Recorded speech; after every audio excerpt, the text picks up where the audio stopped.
Hello and welcome into episode 87 of the Stomp the Bus Show. I'm your host, Mark Harris, alongside Colton Dodgson, and we have quite a meaty show to get to. We're going to do some coach rankings for ASU football, talk about some news and notes, and dive into the spicy realignment rumors with the Big 12. So, should be a loaded show. Colton, how you doing, man? We got some good stuff to talk about today. Yeah, you're really on your adjective game today too. You're really not overselling this at all. So I Hey, can you're the tell English you're teacher here. I can tell you're ready to go. Which is just exciting, you know.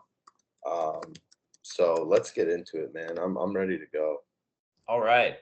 So we're going to start off just with some quick news and notes of just about, ASU sports in general. Probably won't hit everything. But I saw today, this came across my timeline from devilsdigest.com.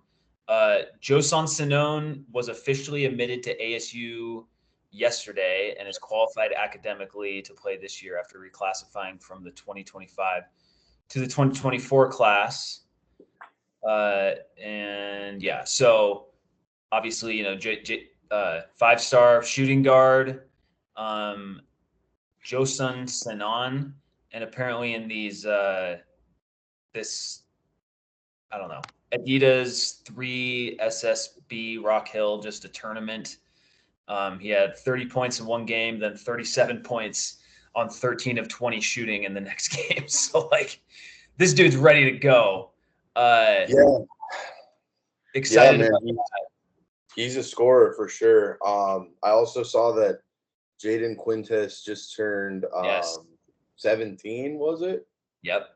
Which is insane. He'll be one of the youngest, if not the youngest, player in college basketball this year, which is wild. There's definitely going to be a mix of youth, young talent, and veterans. Right? We've had Yep. the abundance of veterans in years past, so it'll be interesting to see what Bobby Hurley does with that sort of mix this year with um, Quintes and I'm blanking on his name. 30 points Senon. per game guy. There you go. Senon. Yeah. The dude who's lighting up all these circuits right now, Sanan. So interested to see how that all plays out. It could ultimately end up being a net neutral considering the upgrade that in terms of conference that they have Yeah. staring them down, right? This team will be competitive, I think. Like that should be the case. But in terms of, um, if this roster is playing in the Pac-12 last year, we might have a team that could push for that first round bye in the Pac-12 tournament. In the Big 12, it's going to be a lot more tough. So we'll see how it all works out. But I mean, all you can do is try to win the off season, and I feel like they've done that. So Yeah. Well, and our biggest fear at the end of the most recent season was you're going into the Big 12 and you're going to have no chance. Now you're going into the Big 12 and you have a right, chance. You have a chance to be like a mid-tier team in that 100%. league, which probably equates to a tournament team. So that's the goal. Yep. Dude, the pictures they released of Quaintance, it's like, dude, this guy, He's a monster, he man. is a He's a monster. big dude at 17 years old too. So Yeah, and he's um, got the frame, he's got muscle.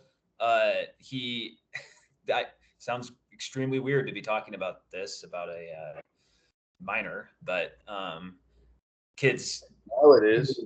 very athletic, and if you check out the Sun Devil men's basketball, their Twitter, they posted on the 11th. The final picture is just him like of going in for a dunk, and he's like, it just looks insane. It doesn't look like should be on an ASU basketball court. So, man, happy to have those two guys in. Another quick ASU basketball note.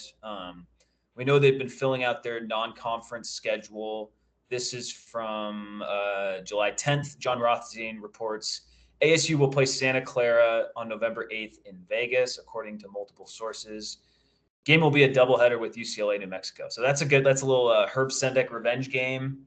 Santa Clara's been a good WCC team, putting guys in the league. So that'll be a good early test. And yeah, any other ASU basketball stuff before we kind of dip into some quick little football news and notes? Not necessarily, man. You kind of hit on it all. I think this definitely boosts them into that, middle of the pack tier, which is not what we were talking about. You In know, April, yeah. yeah, in April. So Or March, yeah. definitely one of those things where you're a little more excited than we were, right? Which is how it should be. I'm excited to see these guys play, and yeah, I guess the wait continues to see the product on the court. Yeah, totally. And they released the about 2 weeks ago, they released the home and away schedule, and it's nice to just look at the schedule and not be like not be as much overwhelmed as we would have otherwise been. So, Right. um, all right, on to football.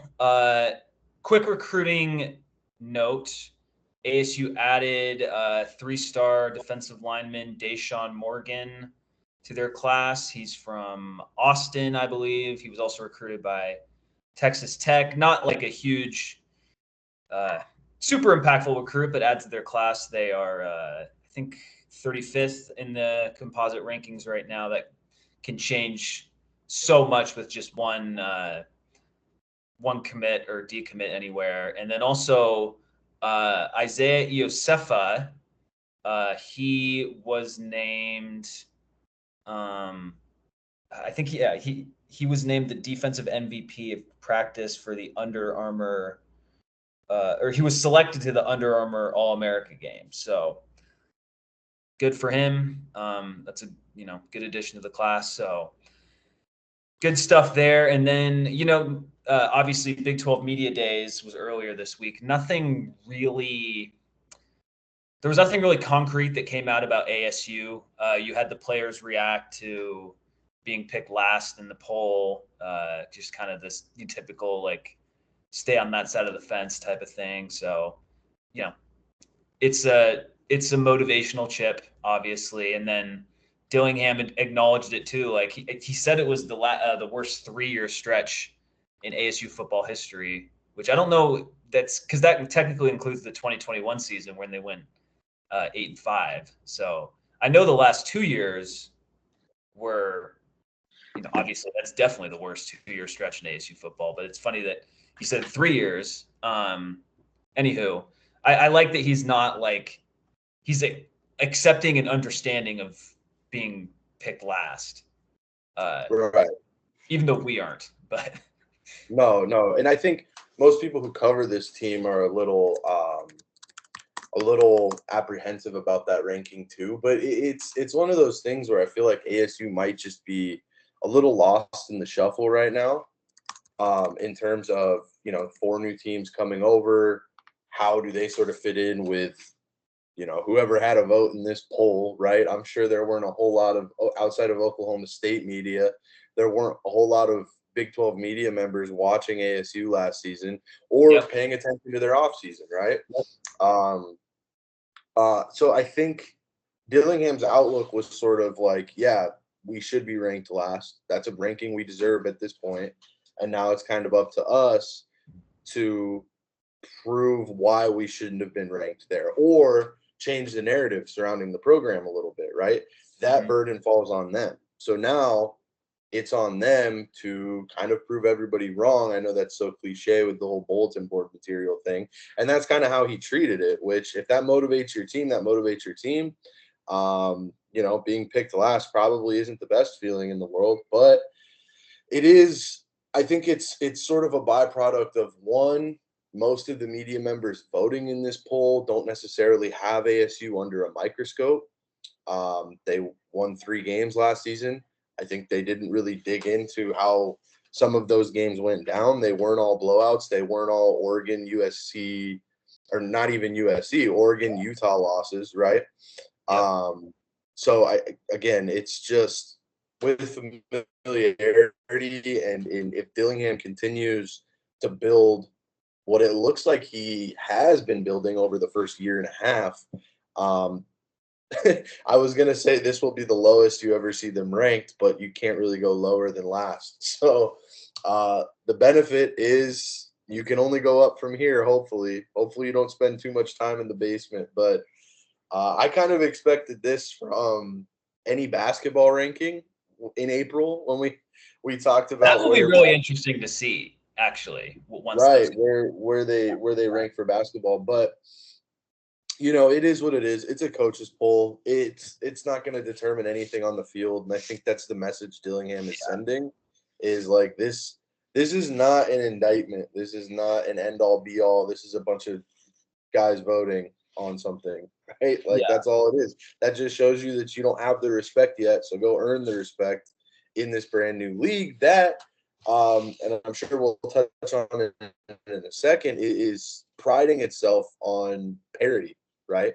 Priding yeah, itself on this idea that every game is going to be competitive when, we're talking about the last ranked team in this conference being a sneaky team that might not deserve to be the last ranked team out of 16 teams. There's a ton of talent in this conference. So if parity was the goal, if adding talented programs and continuing to build a deep conference is the goal, I think they really hit on that goal. And as I'm sure you're going to mention in just a sec, it doesn't really seem like they're done either. no, yeah, for sure. And I think just in terms of the media poll, is ASU getting picked last? We talked about just some of the general headlines, like don't favor ASU that much and all that. But like, I looked at some of the polls that were submitted by some of the Arizona media members, and they had ASU at like 13 or 14 or whatever. And I think that is instructive in all this because they like don't follow ASU the way we do, but like they're much more closer to it than the average person voting in it. So I think that's pretty instructive in this. One last note from Media Day in this front: UCF head coach Gus Malzahn used to coach at Auburn when Dillingham was there. Said that ASU is lucky to have Kenny Dillingham. So that's a good vote of confidence from his former coach. Um, hopefully it starts to materialize this season. All right, now to the juicy stuff that kind of came out from Big 12 Media Day, and it's that the Big 12 and Florida State and Clemson are in early conversations about potentially, joining the Big 12, which is crazy to me that this is even happening or potentially happening.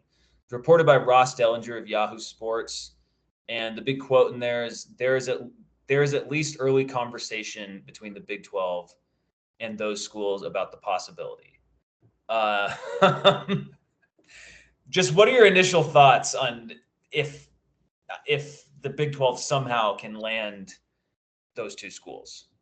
Yeah. I mean, it's just every time this stuff starts to come out, these rumors about adding, so and so, it's just par for the course. And I think Yeah.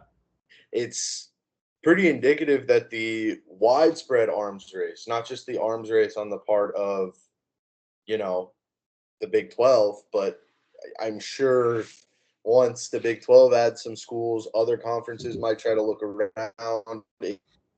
It's just like you can't be shocked by any of this stuff coming out. It's been long reported that, Clemson and Florida State weren't necessarily the happiest with their standing in the ACC, right?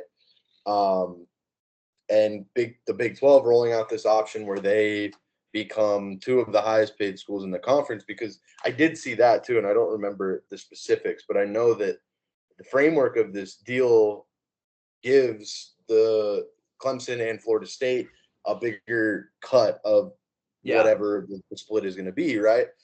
Which is what they have sort of sought to do.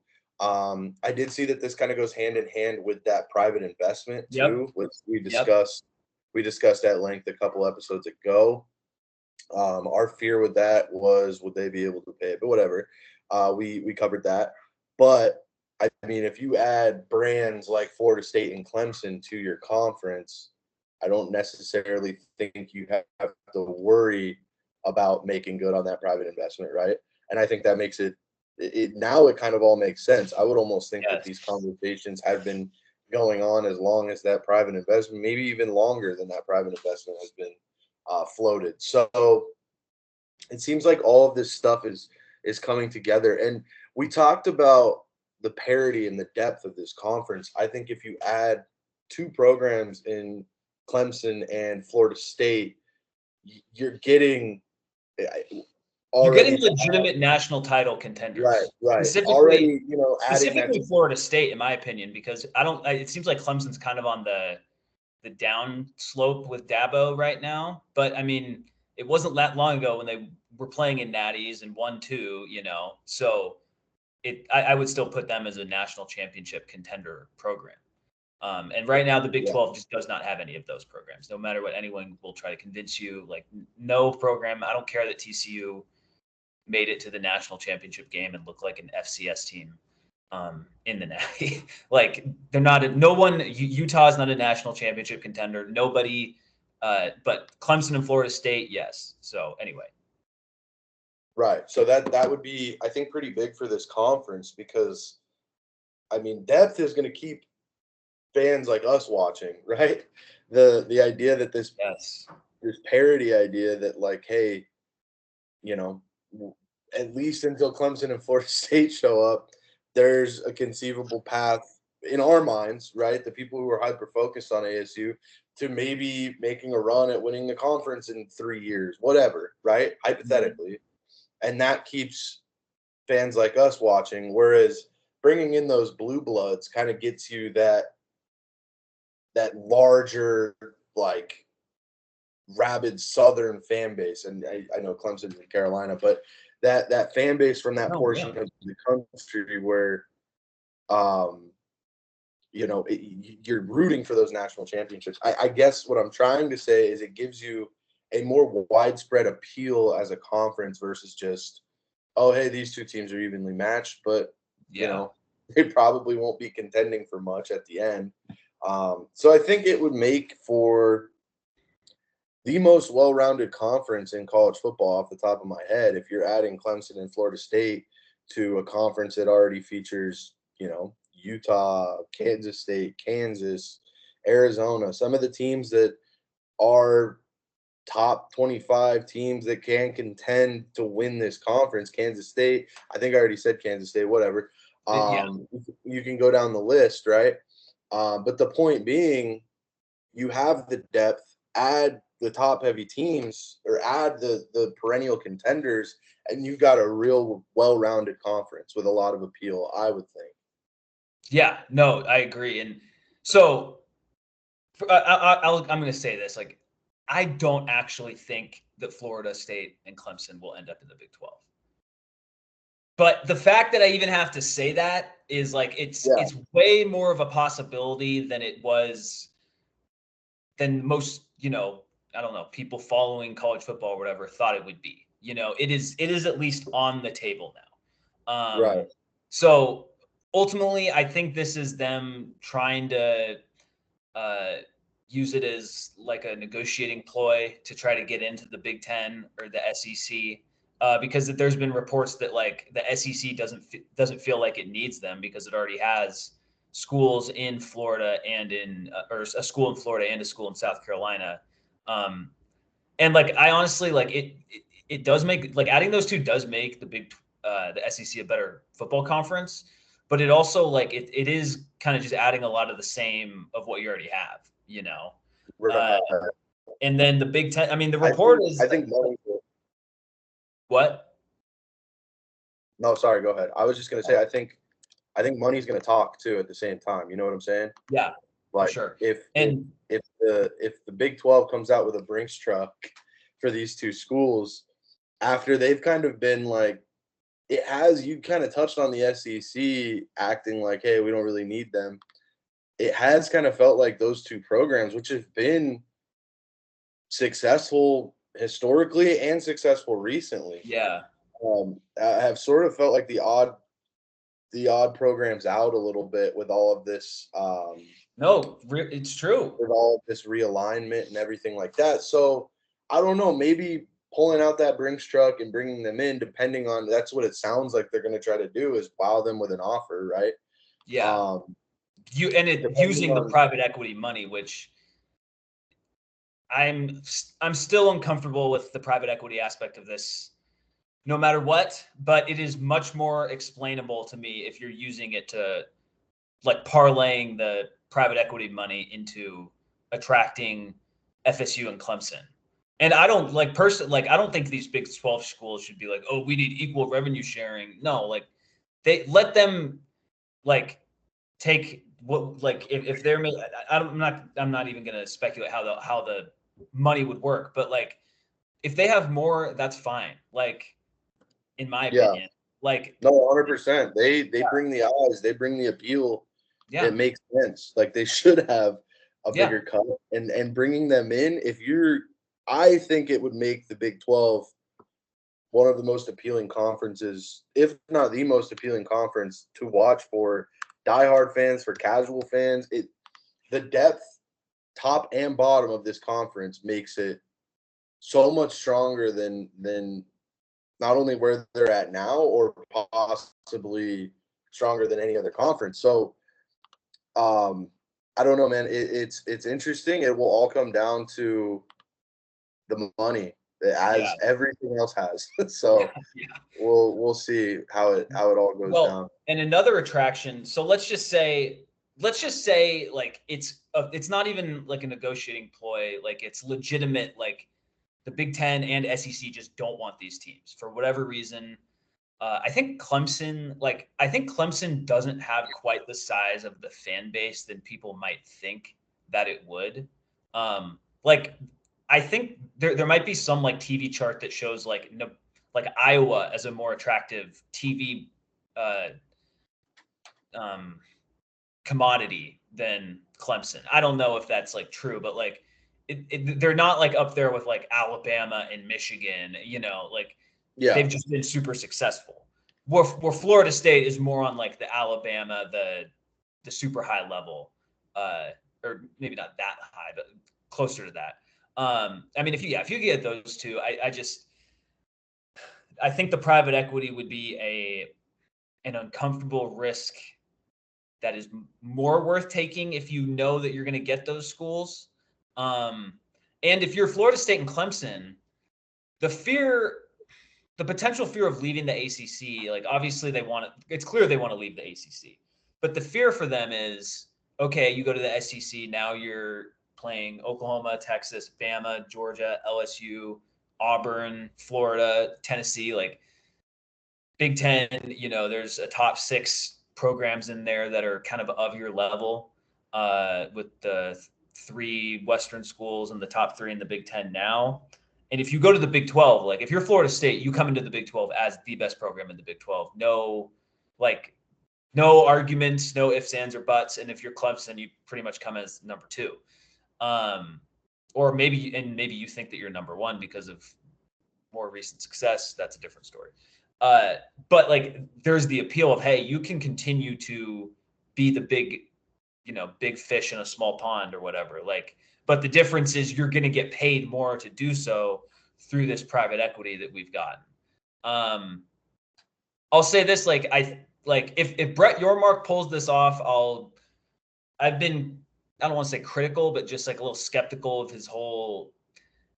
his he markets himself and he does it well, and I'm skeptical of like the whole kind of picture that surrounds Brett Yormark, and that like there's a lot of people who think of him as like solely responsible for the death of the Pac-12. I think that's much more on the Big Ten and the Pac-12 presidents than it is Brett Yormark in the Big 12.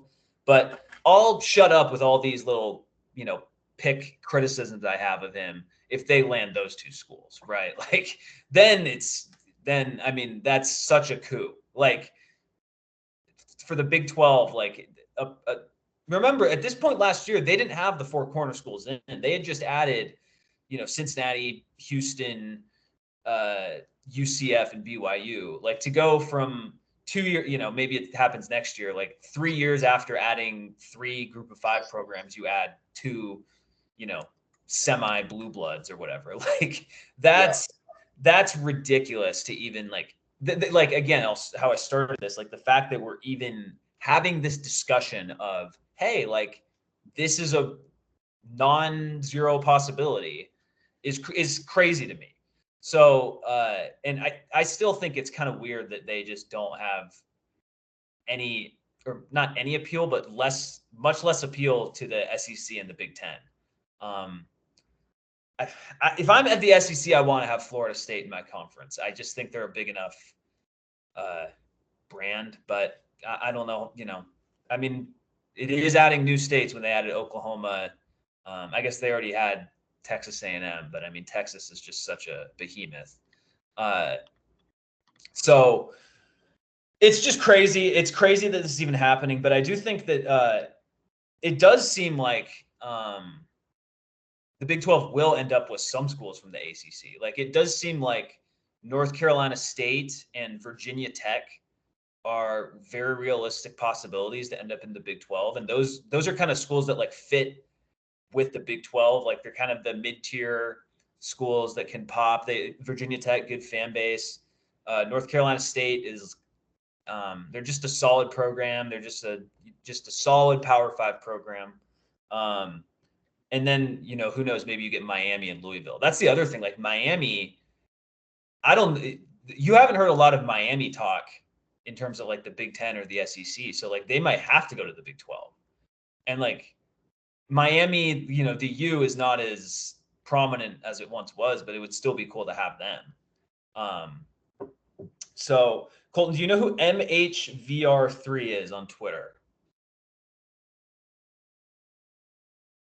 Is that no? I have no idea.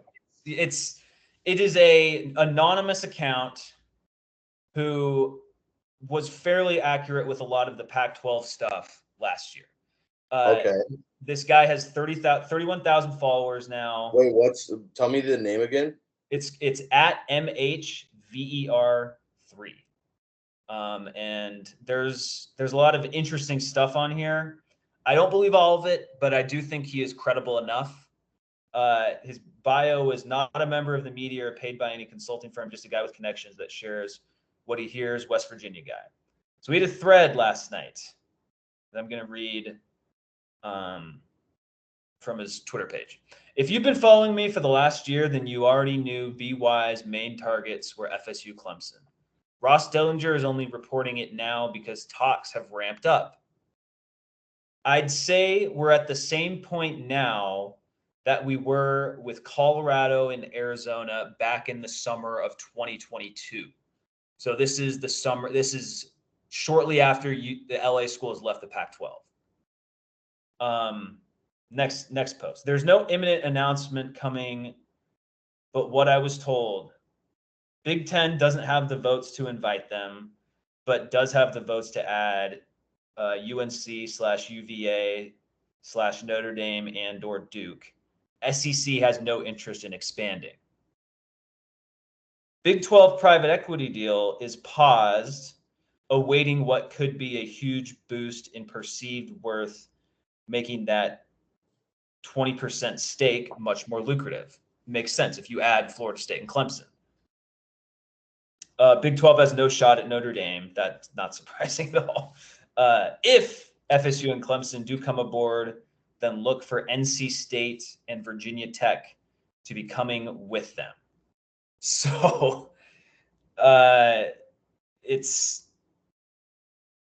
he has morning thoughts too. Yormark's 2 targets last year were Washington and Oregon. He came closer than most realize. I don't buy that at all. I just don't buy that there was ever a world where UW and Oregon were going to the Big 12. I just don't. So again, this is why this is not gospel or anything. Here we are again with his top 2 targets. FSU Clemson doesn't mean it will happen, but there's interest now on both sides. In some of his replies yesterday, he also mentioned that okay. He mentions if Duke doesn't get scooped up by Big Ten, do they have priority over Big 12 over and Virginia Tech or NC State? No. Those top four targets, those are top four targets for Big 12. If no FSU, Clemson, then next up is Miami, followed by traffic jam of options, could be Louisville. So it's not a 100% guarantee or anything. Like, I personally do not think that FSU and Clemson are going to end up in the Big 12, but it's just to reiterate, like, it is definitely on the board, and it seems very likely that, like, I mean, I tweeted this out from the account, like, if this all ends with Virginia Tech, NC State, Louisville, and Miami joining the Big 12, then, like, it's been a success, you know? It's been a success. And so we'll see how this all plays out.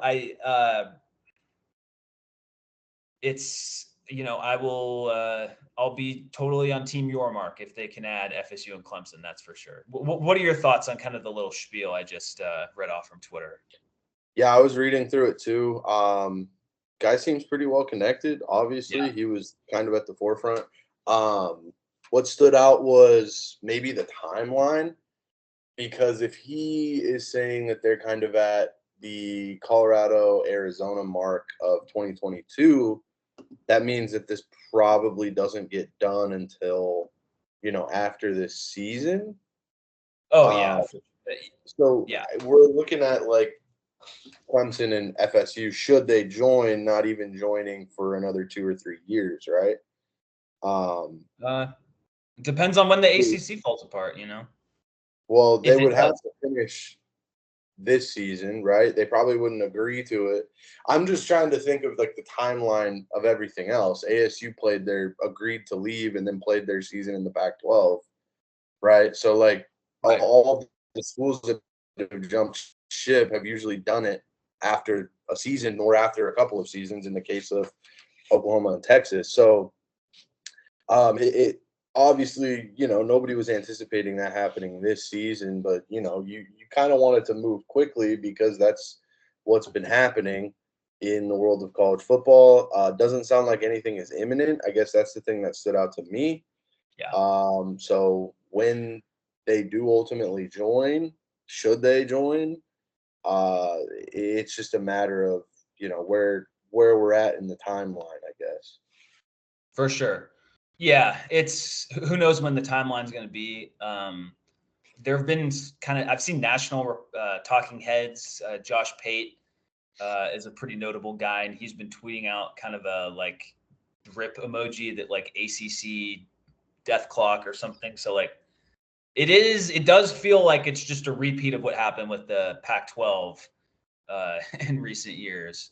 So, yeah, it's crazy how all this affects. Like, it's crazy that all of this might wind up with, NC State and ASU being conference mates. But and then he also had a tweet in there just about, like, what would happen if the ACC does fall apart and there's, like, still, like, 5 or 6 schools remaining. Like, they might just add they just might have a Western pod. So, like, you could have, like, Oregon State versus Syracuse or some shit. Like, that would just be the craziest thing. So, yeah, I mean, just to, like, I would love for FSU and Clemson and Miami and, NC State to join the Big 12. It'll be something to watch. That's for sure.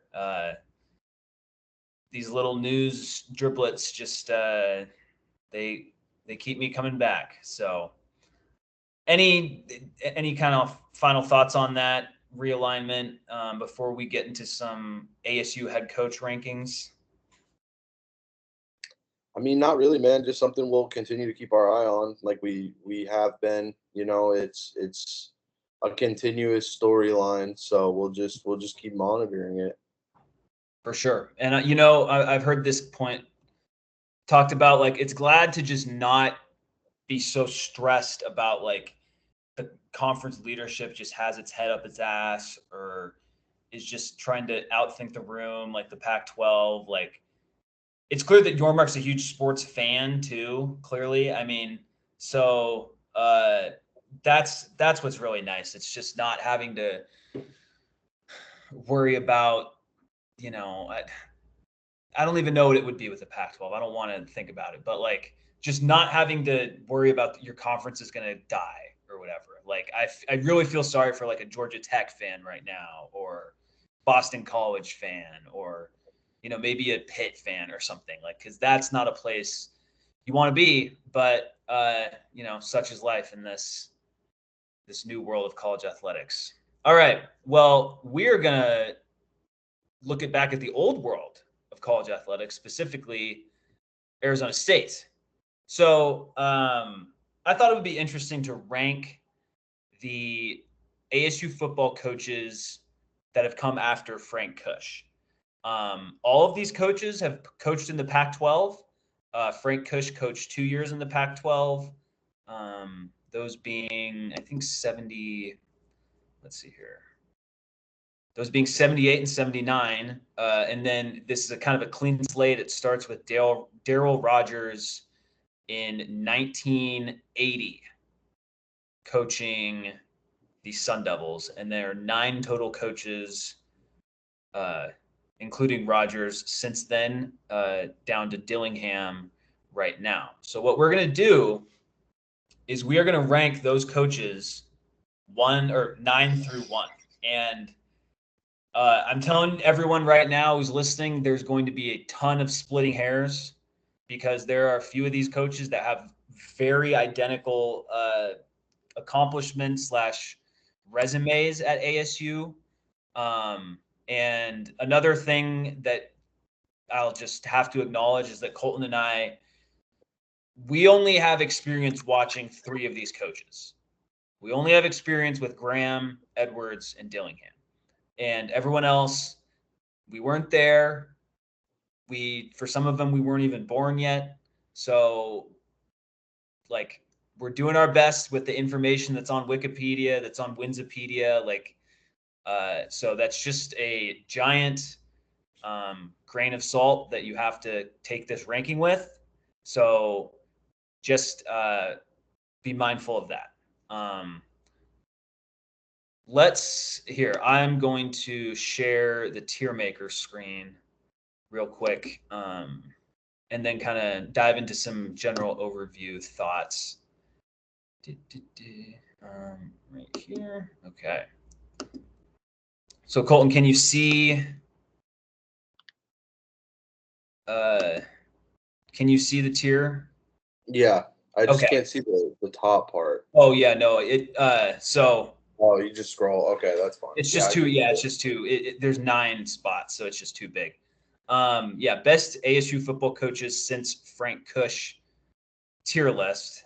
Before we get started, I do just kind of want to look at some general things. I have the ASU list of Arizona State Sun Devil football seasons pulled up on Wikipedia.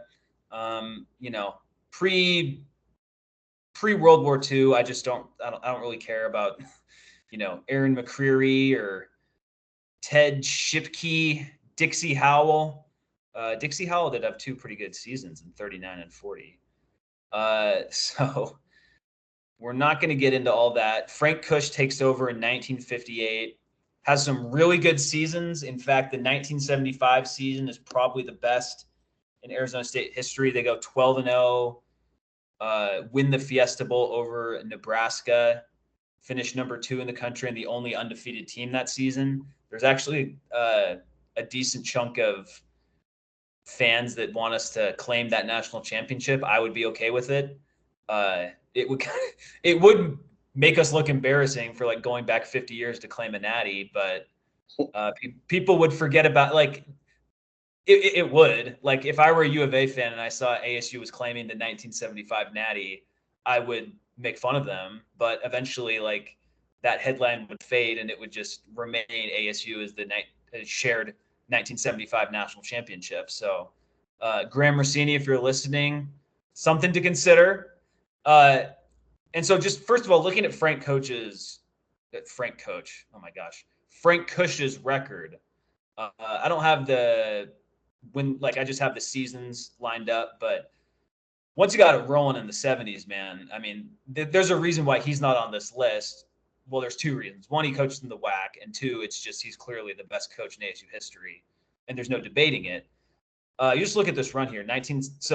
67, 8-2, 68, 8-2, 69, 8-2, 1970, 11-0, 71, 11-1 Fiesta Bowl win, 72, 10-2 Fiesta Bowl win, 73, 11-1 Fiesta Bowl win, 7-5 in 1974, 7-5, 1975, 12-0 Fiesta Bowl win, down year 76, 1977, 9-3, losing Fiesta Bowl. And then for his first year in the Pac-12, ASU goes 9-3, finishes 19th. And then 6-6, he leaves. And then, of course, reason he leaves is because he basically like choked out a punter. So not here to say that Frank Kush is a saint. He's deserving of the statue he has at ASU, but there's a reason he had to go as well. So anyway, not going to debate all that. Let's get into the rankings.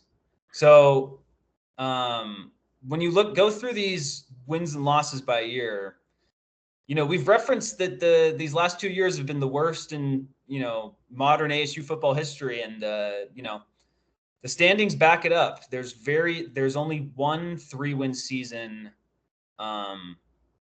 since that time, and it was 1994 3-9 campaign by Bruce Snyder that was sandwiched in between two 6-win seasons. So didn't linger there.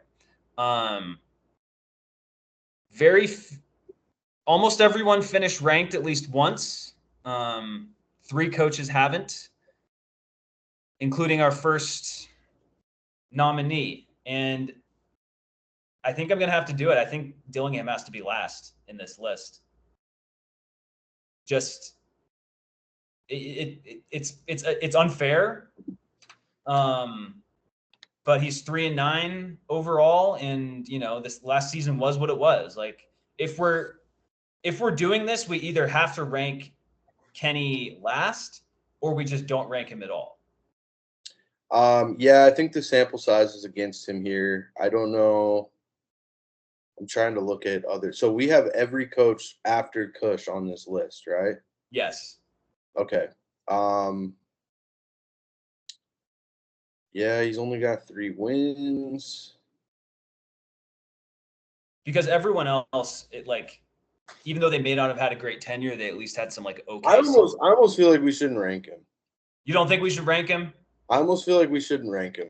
I feel like the sample size just isn't there. Putting him last is it's more of an indictment on his ability versus the only reason he's ranked last. You extrapolate what he's done over 3 or 4 years, and I have a feeling he's much higher than last.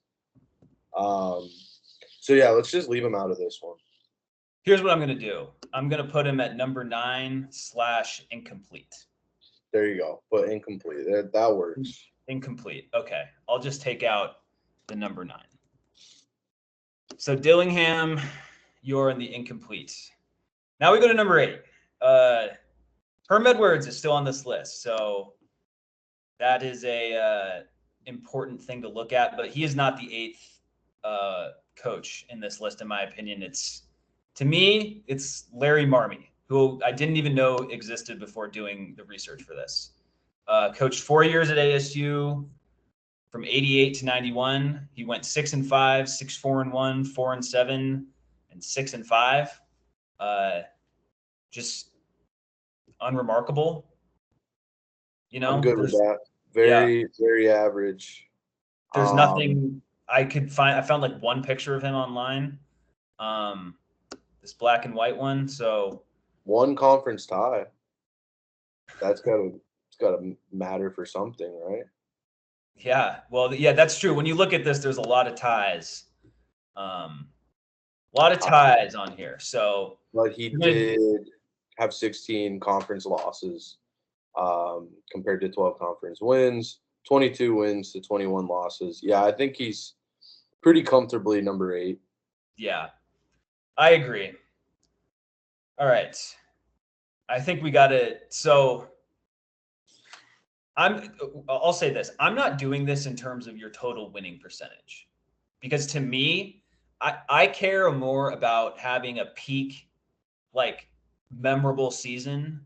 And let's say you have like a few losing seasons in there that lower your overall win percentage. I would rather have that than someone like Larry Marmy that goes 6-6 3 times. You know, that's just how my kind of looking at this. So Marmy and Dillingham are the only ASU coaches who haven't finished ranked, aside from one, Herm Edwards, who did not finish ranked in his time at ASU. On Wikipedia, that because it technically the 2021 season, the wins don't count. I mean, I still remember them going. They still won 8 games that year, but that 2021 season was an opportunity to do much better, and they did not. I think Herm gets above Larry Marmy just because you did at least have you go 7-5, 7-6, or 7-5 first 2 seasons. You lose a bowl, win a bowl. 2020 season, who cares? And then the 2021 season, at least you did go 8-4, but it's also like that was an opportunity to have a ranked campaign and you didn't have it, And then also you add in all the the NCAA punishment that came with it. So yeah, I think Herm's a big what if for me. I've talked about that a ton. Yeah. I don't know. We kind of have to rank him here, but I feel like there was an opportunity, had everything not gone down the way that it did, for him to be ranked way higher on this list. But it didn't go down that way. So I think this is where he needs to be ranked. Yeah. No, I think he could have been ranked higher than Todd Graham if the time, like we talked about this, if everything was just 2 years ahead or whatever. But reality is reality, and that's not what happened. So not going to spend too much time digging into the Herm era. But yeah.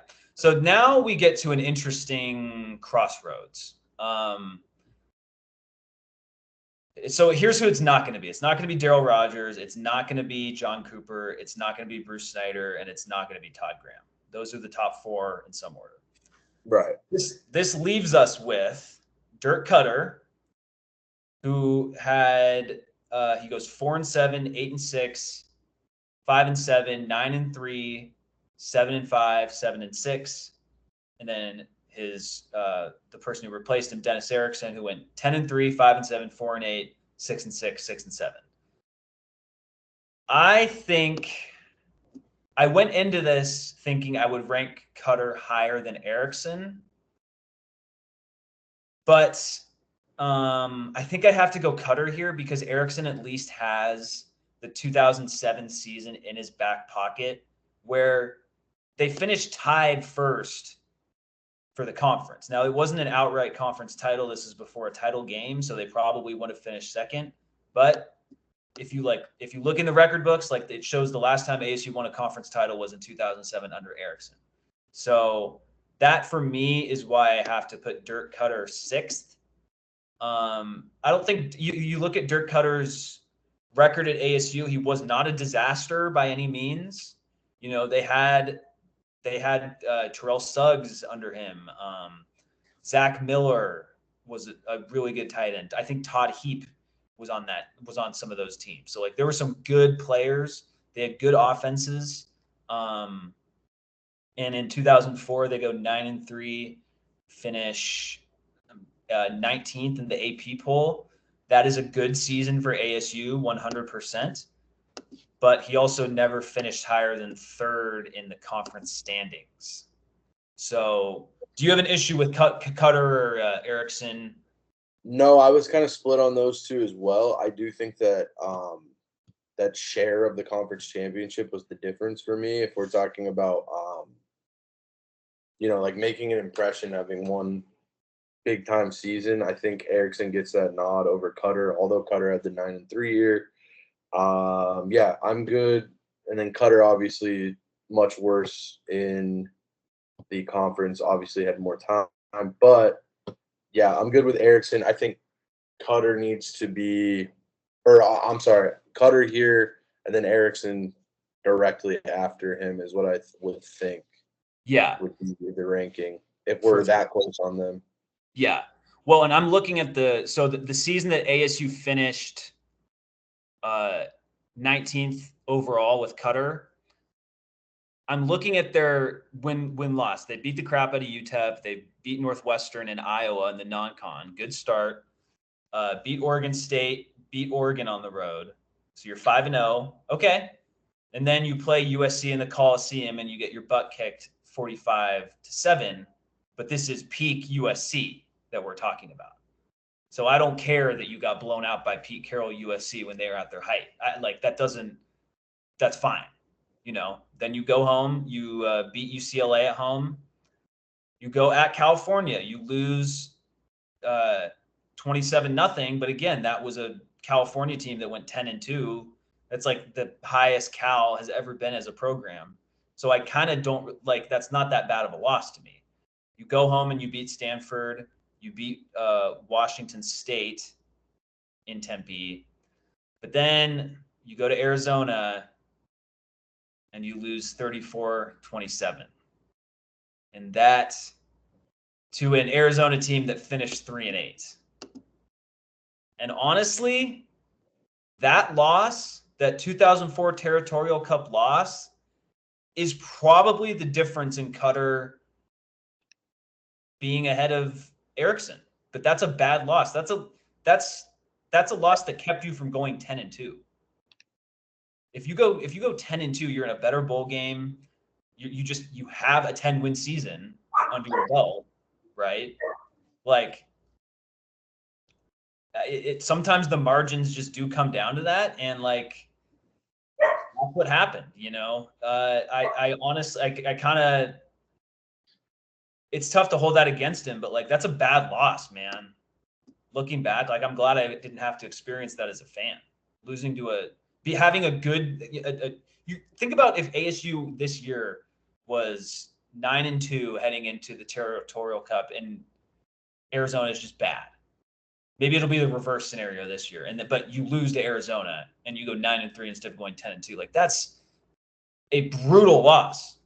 So Cutter, went on to have an NFL coaching career. He's not an idiot. He's not terrible or anything. He didn't leave the program in some awful position either, which one of the guys, the guy directly below him, did leave the program in awful condition. But other than that, just nothing that really popped out from Dirk Cutter. The 2004 season was a good season, but really had a missed opportunity in there. For sure. So Erickson goes 5 then, right? Yeah, going to put Erickson at 5. So his career at ASU is a weird. It's a weird one, honestly. Goes 10-3. I'm going to pull that season up. Starts out 10-3. You're tied for first in the conference. Lose the Holiday Bowl, but they lost it to a really good Texas team. And overall, you finished 16th in the country that year. Pretty good ASU season, all things considered. Problem is, he goes 5-7, then 4-8, and they also had some NCAA punishments as well. Because in 2010 he goes 6-6, and then in 2011 they go 6-7. So I honestly I would have put Erickson lower because I thought that he only had one winning season, or one season that went to a bowl game, but he actually did better than that. So that kind of helps, and just the fact that the 2007 ASU season, I mean, they were undefeated up until they were at one point ranked 7th in the country. They were in the top 10 for a good chunk of the year. Start out the season 1, 2, 3, 4, 5, 6, 7, 8-0.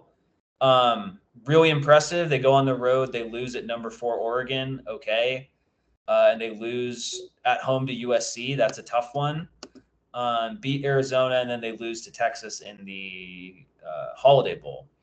So it's kind of an example of beating who you're supposed to beat and losing to the two best teams in the league. Not, ideal, of course, but still pretty good. And the fact that you technically won a conference championship does help him in this case. It really does. And so I would put Erickson ahead of Cutter by a very slim margin, but I think he comfortably is number 5. It's getting tough now, I think. It's getting much harder for sure. But I think you look at this and you go back in history and it does kind of like establish what the standard should be. It's like you should probably have a 10-win season in your tenure at ASU, right? Like, yeah, it's not impossible. It's not. Anyway, it could have been done with Herm. Dirk Cutter had the opportunity to do it, and then Erickson at least did it. So yeah, you like how this list is? You got Marmy last, then Herm, Dirk Cutter, Erickson. I think the next one is pretty easy, and then the top 3 are pretty difficult to suss out. Who do you think is number 4? I think it's Todd Graham. I was going to say Todd Graham. I think it has to be Todd Graham. I like the come on. Let's move. Here we go. I got him with the the favorite his kind of cobra hands he's got there. So Todd Graham, first season, 8-5 with a bowl win over Navy. That's a really good start. I mean, that's taking over a program right away. First year, they go 7-5 and win a bowl game. Next year, 2013, still the best ASU season in recent memory. They go 10-4, but it's a 10-2 season. The reason they go 10-4 is because they lost the Pac-12 championship game and then lost the bowl game. So clearly, they probably weren't as motivated after getting killed by Stanford. But they went 8-1 in the Pac-12. They hosted the Pac-12 championship. That's at least some tangible success. Finished the season 21 in the AP poll. Following year, this was our freshman year, Colton. You deal some injuries to Taylor Kelly, but you beat USC on the road with the Hail Mary. You pick up some ranked wins. You beat Notre Dame. It all kind of falls apart at Oregon State. You beat Wazoo, and then you lose to Arizona. Todd Graham would be higher on this list if one of these seasons, like, they actually won the Pac-12 or kind of cashed in more. But back-to-back 10-win seasons, not anything to snuff at ASU at all.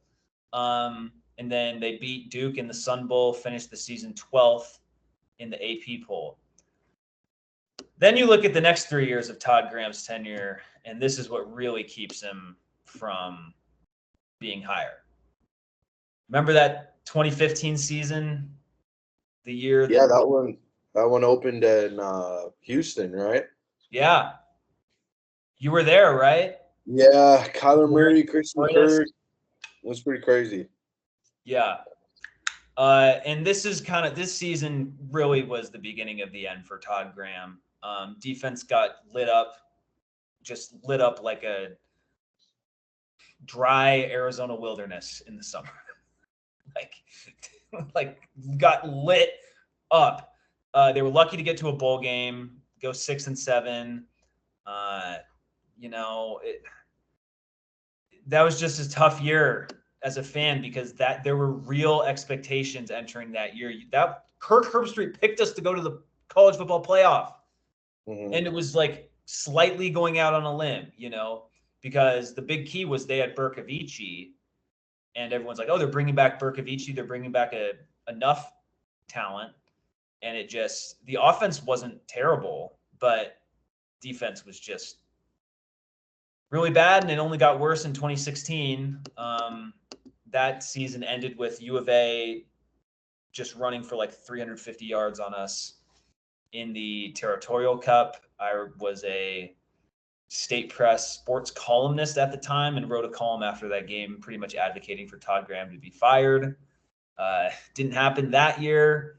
Happened the year after when they actually had a decent went 7-5, beat Utah that year. I think they beat a highly ranked UW team in Tempe that season.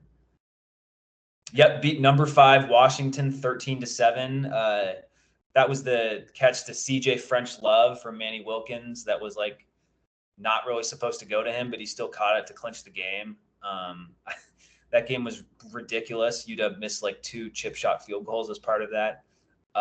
But ultimately, a 7-5 season wasn't enough for Ray Anderson to bring in his former clients. And that wrapped up the Todd Graham era. I think another thing with Graham is like he seemed like not a fun person to actually like play for, you know? Yeah, definitely an And old school guy. Definitely, you probably wouldn't. And I never played for him. I had some friends who did. They didn't necessarily have a lot of negative. Like, you don't really talk about it, but just the experiences I had with him covering the team didn't necessarily jump out to me as a player's coach, right? Todd Graham would not thrive in this version of college football. No, and that's probably why he's no longer coaching. So yeah, that might be why. But definitely an old school, hard nosed type of guy. Would light guys up on the sidelines, that sort of thing. And I mean, we're seeing coaching kind of move away from that with a new era of players, right? So I don't know, never really jumped out to me. He did get the early results, but I mean, those last 3 seasons, maybe the style kind of wore guys thin a little bit. So yeah, that could be what we were looking at there. But I don't know, man. I think number 4 is a pretty good spot for him, considering what the other 3 coaches did in their tenure. We've got Daryl Rogers, John Cooper, and Bruce Snyder left, right? Yeah. And so finishing up with Graham, like the early results do matter. Like that, there's a reason why that he is of the 21st century. Todd Graham is clearly the best coach at ASU so far. I don't really think it's debatable. When you have back-to-back 10-win seasons, a mutual friend of ours makes fun of Todd Graham because, quote, he got destroyed in the Pac-12 championship game. And my counter to that is, well, he was in the Pac-12 championship game, and we are not a blue blood school. So any Pac-12 Graham criticism that references that is stupid, in my opinion. If you're going to criticize Graham, you need to criticize his vibe of being just kind of an a-hole, and the fact that his defense got exposed in the latter half of his tenure. You know, I mean, that was just so clear, especially in the 2016 season. And I think this is where we're getting to a spot in the rankings where the guys have come in. They were hired directly as sitting Power 5 head coaches. Remember, Todd Graham was at Pitt. He was at Pitt for a year and then left. And then 2 of the other guys had been Bruce Snyder was at Cal, and Daryl Rogers was at Michigan State before they came to ASU. And these next 3, this is a really tough. You're definitely splitting hairs with these next 3. I am going to put. Oh, whoops! Pressed the wrong button. Okay, I'm going to put John Cooper as 3rd. So I'm going to read off his little blurb, because the one feather that John Cooper has in his hat is he is the only ASU coach to win a Rose Bowl on this list. That means something. That's obviously incredibly important. I'm not taking that away. I'm going to look at his win-loss record right here. He starts out 8-4, Holiday Bowl loss, 10-1-1, loss in the Rose Bowl. A win over Jim Harbaugh in Michigan in the Rose Bowl, and obviously won the conference championship in 1986. And then in 87, he follows it up with 7-4-1, a win in the Freedom Bowl, and finishing 20th in the AP poll. So 2 top 20 AP poll finishes in 3 years. Winning record, at least went 7-4-1 or better every single year. There's an interesting little twist to his tenure, though. So at ASU, his teams played in 3 consecutive bowl games, including the 1987 Rose Bowl. Notably, he was just 0-2-1 against Arizona. That is tough.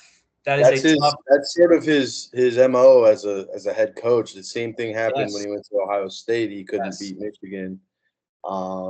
So you do have the history of not necessarily thriving in those rivalry games, and then I mean when the stakes were the highest sometimes too. Still had a great run at Ohio State, 1988 to 2000. Yeah. And had a nice little run at ASU, brief run. He only coached here for 3 seasons. Yep. Before taking the Ohio State job, but I think 3 is a good spot for him. I was almost torn between number 2 and number 3 for him, just because of what. Hold on, just because of what Darryl Rogers kind of stepped into. Right. And I mean, that's kind of the spoiler. He was going to be my number 2. But I think John Cooper and Darryl Rogers at 2 or 3, you can make an argument for either one. I do like John Cooper at 3, considering the context of Rogers. But yeah, he struggled to win that big game, and he did that at ASU, and he did that at Ohio State as well. Well, and it's one thing when you're losing to Michigan in the rivalry. It's another when it's Arizona. And I know that clearly wasn't a terrible era of Arizona football, but to not have one win against them, and Right. I'm looking at let's go back to the seasons. Wikipedia. 1986 season, finished 4th in the country that year. So their one tie was against Wazoo at home. They won every other game. They lose in Tucson 34-17. And so what happens if you just don't lose that game? That team could have been the national champions that year. If you're 11-0 and if you're 11-0-1, that's the tough thing. And another thing that I'm going to hold it against him, honestly, is John Cooper was the coach of the Ohio State team that beat Arizona State in the 1996 Rose Bowl that cost ASU a shared national championship, at least. So I'm it's not like Cooper's, obviously you coach I'm not going to blame him for winning a game with Ohio State, but it's just like by winning that game, you hurt ASU, for better or worse. So Cooper, very good ASU head coach, only was here for 3 years. I only coach to win a Rose Bowl. Like that absolutely matters. But he's definitely number 3. So Colton, any final thoughts with Cooper before we move on? No, I think you summed it up. Let's get to who are you going to do for number 2? Who were you thinking? So oh man, I am actually, I'm torn. I won't lie, because Darryl Rogers' tenure here is pretty rock solid. So we go 7-4 in year 1 in 1980, taking over for Frank Kush, in the aftermath of him leaving. Then they go 9-2, and there's no bowl game, but they do finish 16th. So that's kind of a weird little twist in this, is that if you go if you went 9-2 again or whatever, like that would have been, another big bowl game under there, but at least it's still a 9-2 record. 1982, they go 10-2, second in Pac-12, win the Fiesta Bowl over Oklahoma, I believe. Yes, Oklahoma, and finished the season ranked 6th in the country. So that's his best year. His best year is not as good as the best year of Cooper or of Bruce Snyder. But what he really has in his back pocket is you go 7-4, 9-2, 6-4-1, 5-6. He doesn't really have any bad seasons, And then Right. he takes a job as the Lions head coach. So like he Yeah. leaves for an NFL job. Bruce Snyder comes from Cal, takes over a program that's, I'd say, in similar condition, right? They went 6-6 in 1979. They go in the last year of Kush, they go 6-5 in 91, and last year of Marmee. So Snyder coaches 8 years, or I guess 9 years. 6-5, 6-5, 3-8, 6-5, 11-1, huge pop. 9-3, solid 1997 season. 9-3 with a win in the Sun Bowl, his only bowl win, and you finished 14th. And then it closes it out with 5-6, 6-6, 6-6. So I went into this being like, oh, it's definitely going to be Bruce Snyder number one, and we still might have him number one. But I just look at the overall tenure of his time, and there's only two good seasons. Right. You know, And I and mean, I keep looking at this thinking, if we're in the modern era of college football, he doesn't make it past 1994. I don't think. oh I mean, heck no, no way, so yeah, so I'm like looking at this and I'm like, it was a different era. I mean, you can't. He pulled it all together in '96. They yeah, lost the Rose Bowl. But outside of that, outside of '96 and '97, it's pretty unspectacular. And you could argue that his best years might not even have happened in a different era, right? yeah. Um, so I definitely and almost had the split national championship in '96, right? Um, And like the thing is, they came very close to winning that game. This isn't like a game that they were in and like, oh, had they won, but then they got blown out. No, like it came down to like the last minute of the game. So like that's an important fact in there. Like it's tough. Like I'm looking at Bruce Snyder's win-loss record at ASU, and it is it's like a microcosm of the entire program in the modern, at least post 1990. It's like you have a pop year, but it's a lot of meh, and then you have another like good year in the following year. It it's tough because Rodgers, like those first 3 years, man, that's really good. Like even though Todd Graham is the only coach to have back-to-back 10-win seasons at ASU, Darryl Rodgers basically did the same thing, right? Like 9-2, like that could have just been the difference in them scheduling New Mexico State or not, right? Like, so it's, I think I'm leaning Snyder for number one yeah, just because the 1996 team is so important in ASU football history. It's probably the best ASU football team, although some of those 70s teams were good, man. Like, and it wasn't just like they had NFL Hall of Famers on those teams. Like if you look up the list of like best ASU football players of all time, so many of them are on the 70s. So it's at least the best ASU team in the modern era, and it's definitely the most important ASU team. You know, maybe one of the 70s ones are ahead, but I mean, when you come literally within seconds of winning the national championship and beating Ohio State to do so, they didn't actually do it. I understand. Um, it's, and I guess you could, if you add up the AP poll rankings, right? Because Rodgers and Snyder both only finished in the AP poll twice at the end of the season. And in 96, they were fourth. 97, they were 14th. That's 18 total. And you do that for Rodgers, 16 plus 6, that's 22. So by that measure of it, it's Snyder. It's just, man, like I just Rodgers' third best season is better than Snyder's third best season by far. And I would say Rodgers went 6-4-1 in 1983.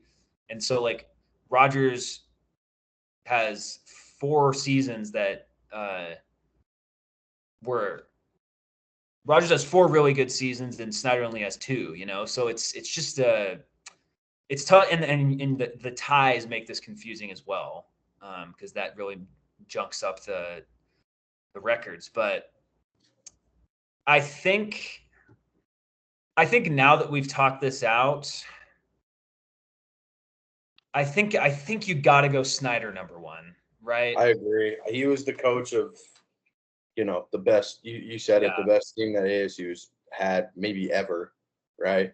yeah. Um, and almost won that national championship. I think you have to go Snyder number one, and then Rogers. Rogers number Yeah, two. I think that rounds out the list. it That's a pretty does. solid list. And you look, it's like this is the thing. This is why, as ASU fans, it's okay to have some level of expectations with the program. Just if you just look at the history, I'm not saying there's no one is saying that we're a blue blood or anything like that. Like it's a straw man argument to say, "Oh, you guys are acting like you should win a national title all the time." Like, no, like I don't ever expect a legitimate ASU national title team in the near future. It's not realistic. But you look at this and it's like, okay, like they're again, like you look at Snyder's, it's like he went, 6 wins, 5 wins a lot, but he only had one bad season, right? Like Cooper, good seasons the whole time. Like you could argue that John Cooper is the best coach in ASU history, right? Like I think he does have the best winning percentage aside from Kush, or yeah, the best past Kush. But um no, I'm glad. I think we came to a good spot in this, and it is an interesting list because like I mean we can say Herm was bad, and like there were definitely bad things about the Herm era, but it's like it wasn't a disaster early on, and Mm, a lot of the reason the Herm era failed was off the field stuff. So even with him, like even Larry Marmy, you look at it and it's just mediocrity. It's 6 wins a bunch of times, basically. Uh, right.